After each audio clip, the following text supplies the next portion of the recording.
I don't think of myself as a difficult person, I'm just used to taking care of myself.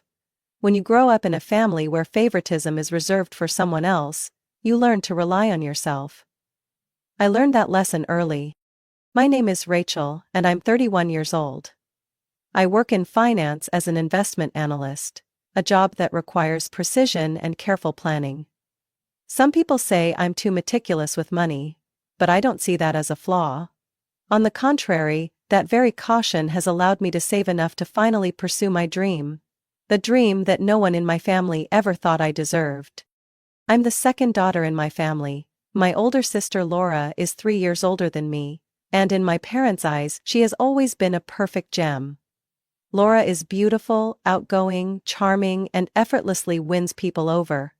Since childhood, I had grown accustomed to watching my parents shower her with attention, praise, expensive gifts, high expectations for a brilliant future.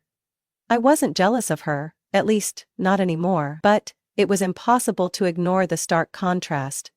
One child was treasured like a rare jewel, while the other was merely an afterthought.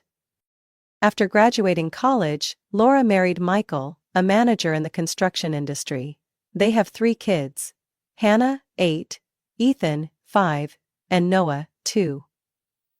I genuinely love my niece and nephews. They're innocent and sweet in the way all children are. But what I don't love is how Laura constantly complains about her life. She has a family, a devoted husband, 3 healthy children, the kind of life many people dream of. Yet she always finds something to grumble about. Not enough money, not enough space, not enough help. As for me, I haven't settled down yet, and I'm in no rush to do so. I enjoy my independence. Currently, I live in a cozy 1-bedroom apartment in the Chicago suburbs, which I rent at a discounted price, thanks to Emily, my best friend from college. Her family owns a few rental properties, and agreed to let me stay at a lower rate, because they know I always pay on time and never cause trouble. This stability has allowed me to save a significant portion of my income. While my coworkers splurge on fancy dinners, I cook at home. While they upgrade their phones every year, I stick with my old iPhone that works just fine. I don't take extravagant vacations, I don't chase fashion trends, and I don't make impulsive purchases.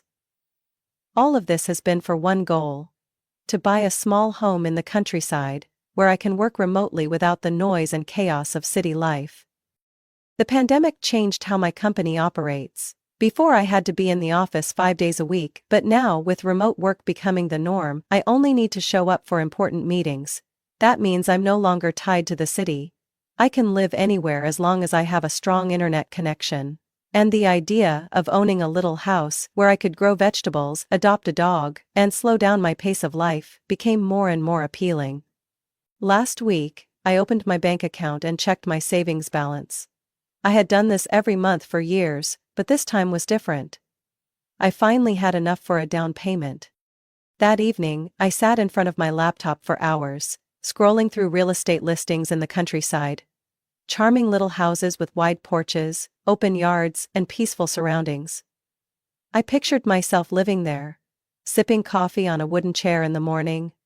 Not a luxurious mansion, just a place that was mine. I was lost in this vision of my future when my phone rang. My mother's name flashed on the screen. I sighed and picked up. "Rachel, don't forget you're coming home for dinner on Saturday," she said, her tone more of a command than an invitation. "Laura and Michael will be there too. Try to be on time for once." I glanced at the clock. It was almost 10 p.m. The call lasted less than a minute, but it was enough to remind me of one thing. In my family's eyes, I was still the single woman with nothing better to do than show up whenever they summoned me. I closed my eyes, pushing away the irritation. That was a problem for another time. Right now, I had a dream to chase. I'm not someone who shares personal plans with my family. Not because I have anything to hide, but because I already know how they'll react. If I told my mother I wanted to buy a small house in the countryside, she would immediately try to control my decision. If I told Laura, she would somehow turn it into her own problem. But that night, as the family gathered around the dinner table, I made a crucial mistake. I let my intentions slip. Dinner went as it always did. Laura was busy with the kids, Michael complained about work, Dad read the news on his phone, and Mom hovered around the table, making sure everyone's plates were full. I tried to stay unnoticed. But then, in the middle of the conversation, my mother suddenly turned her gaze to me. "Rachel, you've been glued to your phone since you got here. Who are you texting?" I blinked, realizing I had absent-mindedly been scrolling through home listings on my phone.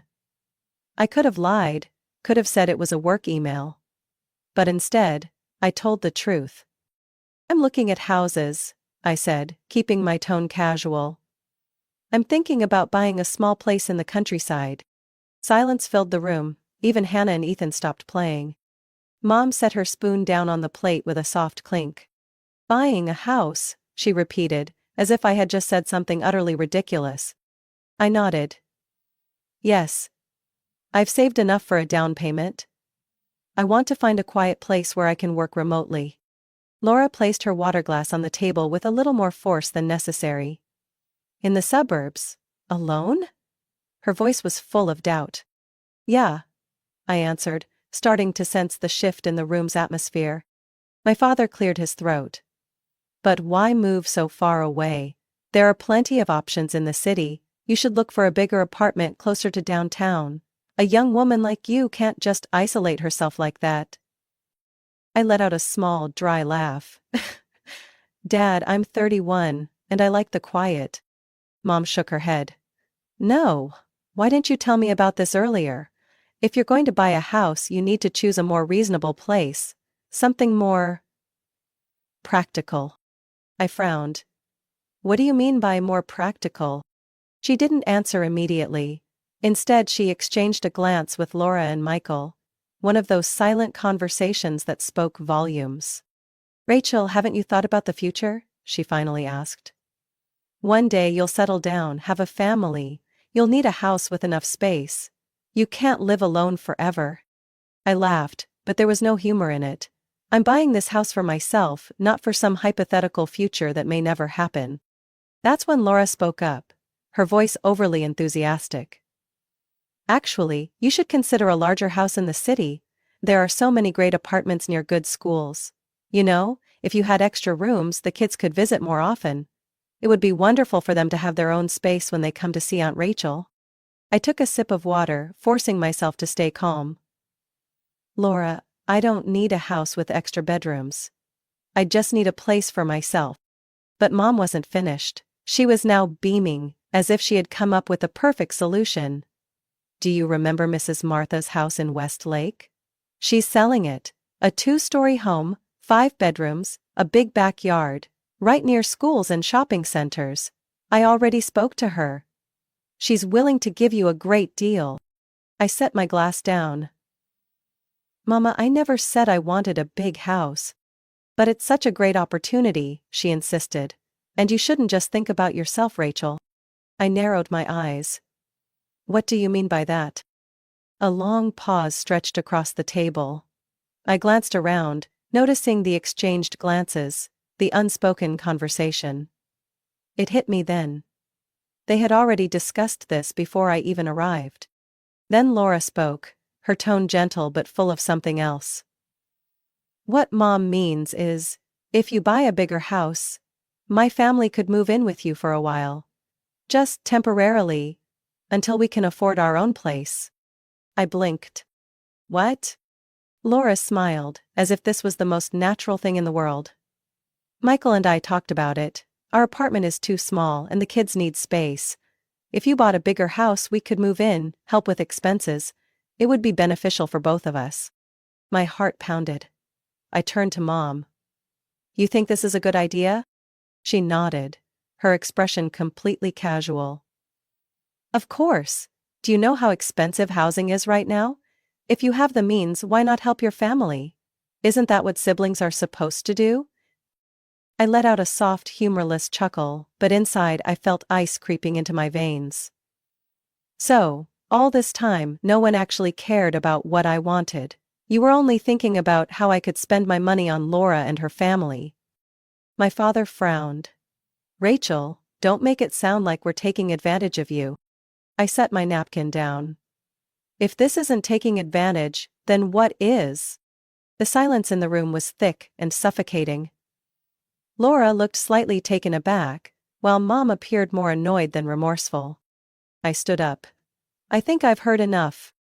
And before anyone could stop me, I walked out of the family dinner feeling like I had just narrowly escaped a trap that had been set long before I even arrived. I didn't go back to my parents' house after that dinner. I knew that if I did, they would bombard me with guilt-tripping words, disappointed looks, and the same "family is everything" rhetoric. That really just meant sacrifice for your sister. Instead, I bought a home. One exactly the way I wanted. I didn't inform anyone in my family. I contacted a reliable realtor, reviewed the financial terms, examined every detail about taxes and insurance. After weeks of searching, I found the perfect place. A small, 2-bedroom house with a spacious yard, about 45 minutes outside the city. I signed the purchase agreement, made the down payment, and completed all the paperwork within a month. I had planned my future without anyone in my family knowing. But, out of habit, I still went back to my parents' house for Saturday dinner, as usual. As I walked in, I saw that Laura and Michael were already there, their kids running around the living room. Mom was busy in the kitchen, while Dad sat in his armchair with a newspaper in hand. I took a deep breath, reminding myself that tonight would be different. We sat down for dinner. At first everything felt normal. Laura complained about work, Michael grumbled about his boss, and Mom asked about my coworkers, whose names she never remembered. But I sensed something else in the air. An expectation. Then, Mom put down her knife and fork, turning to me with a smile full of meaning. "Rachel, I have great news for you." I looked up, waiting. "Mrs. Martha has finally decided to sell her house. We can close the deal right away if you agree." I blinked. "Mrs. Martha?" "He lives right across the street," Mom said excitedly. "It's a spacious home, 5 bedrooms, a big backyard. We talked to her and she's willing to give you a great price." I set my fork down, feeling a chill run through me. "Wait, you said we?" Mom smiled as if this was nothing unusual. "Your dad, Laura, and I. We discussed it, and agreed this is the best choice for you. A house in this neighborhood, close to family, with plenty of space for the future." I looked around the table, catching Laura's eyes. She didn't look surprised at all. If anything, she looked like she had known about this all along. And then, it clicked. I took a deep breath, keeping my voice steady. "So you all decided which house I should buy without even asking me?" Dad cleared his throat, setting his newspaper down. "Rachel, don't overreact. We were just thinking about what's best for you." I crossed my arms. "And Laura was part of this discussion too." Laura chuckled, shrugging like it was the most natural thing in the world. "Of course. It's a family matter." I turned back to Mom. "You said we could close the deal if I agreed. What do you mean by that?" She hesitated slightly before sighing, as if I were a stubborn child. "I already put down a deposit, Rachel. We made an advance payment to hold the house." My stomach dropped. "You put down a deposit?" I repeated, my voice tightening with anger. "You need a bigger home," Mom continued, as if this was just a simple matter. "And it would be wonderful for the family to stay close. Laura and Michael could move in with you for a while, just until they find a better solution." I turned to Laura, waiting for her to deny it, to say this wasn't her idea. But she only smiled, completely unfazed. "That's right," Laura said, as if this was the most reasonable plan in the world. "We'll stay with you for a little while, just temporarily, until we can afford our own place. The kids will have their own rooms, and I can help you manage the house." It felt like a punch to the gut. They hadn't just planned my home, they had planned my life, without even bothering to ask if I wanted any of it. I clenched my fists, then forced myself to release them, keeping my voice firm. "You already put down a deposit?" I asked, emphasizing each word. Mom nodded, certain that I would agree. "All you have to do is cancel that plan to buy in the suburbs and we can finalize the paperwork next week." I met her eyes, my voice dangerously calm. "No." Mom frowned. "Rachel, what do you mean?" I stood up, pushing my chair back. No. None of you will be living in my house. Because I already bought one. The silence at the dinner table became suffocating. Dad put his newspaper down, his face darkening. Rachel, what did you just say? I looked them straight in the eye. I already bought a house. A small, 2-bedroom home, 45 minutes outside the city, and I'm not changing my mind. Laura's mouth fell open. My mother looked as if I had just betrayed her. You bought a house without telling your family? Mom practically shrieked. I smirked. Did any of you ask me before deciding which house I should buy? Silence. Then, Mom's voice rose, filled with anger. You need to cancel that contract immediately. We're getting Mrs. Martha's house. No. I cut her off. I'm not canceling anything. And I'm not letting anyone live in my house. Mom shot up from her chair, her face red with fury. You are so selfish, Rachel. You are betraying your own family. I took a deep breath. No, Mom, I said slowly. For the first time in my life, I'm putting myself first. I turned and walked away from the dinner table, leaving behind a room full of shock and outrage. I drove home in silence, my mind blank, but my hands trembled slightly as I gripped the steering wheel. I had spent my whole life accustomed to my family's favoritism, but this went beyond anything I had ever imagined. They didn't just expect me to share with Laura. They had already decided that my home belonged to her and her family. No one asked me. No one saw me as an individual, with a right to make my own decisions. And when I refused, they reacted as if I was the traitor. I thought that walking away from that dinner would be the end of it, that they would be angry for a while, and then let it go. I was wrong. That night, as I changed into my pajamas and sat down on my bed, my phone started ringing non-stop. I glanced at the screen. Mom was calling. I didn't answer. Less than a minute later, the messages started flooding in. Mom, Rachel, you need to reconsider. This is an opportunity for your family. Mom, don't be selfish. Have you even thought about your sister? Dad, we need to talk. Call me back now. Laura, Rachel, you can't do this to your family. The kids need a place to stay. Laura, I know you're upset, but you have to understand we have no other choice. I set my phone down, my heartbeat accelerating. I didn't want to reply. I didn't need to explain myself. But they wouldn't stop. The next morning, my mother showed up at my door. I heard the relentless knocking as I was still sipping my morning coffee. I stood still, not moving to open the door. But the knocking didn't stop. It grew louder. More persistent. Rachel, I know you're in there. I tightened my grip around my coffee mug, inhaling deeply, trying to stay calm. I didn't want to confront her, not right now. Rachel, open the door, we need to talk. I didn't move.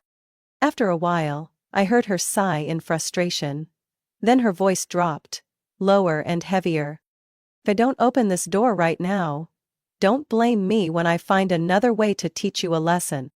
I closed my eyes. She wasn't going to give up. For the next week, Laura didn't stop calling, texting, or even emailing. When I blocked her number, messages started coming from Michael. Michael, she's really stressed. Can you just talk to her? Laura, I can't believe you're doing this to your family. Laura, the kids don't deserve this, Rachel. Laura, Ethan and Hannah have to share one bed. They don't even have their own space. When I continued ignoring her, she changed tactics. One night, as I was watching Netflix in my living room, my phone buzzed with a message. It was a photo.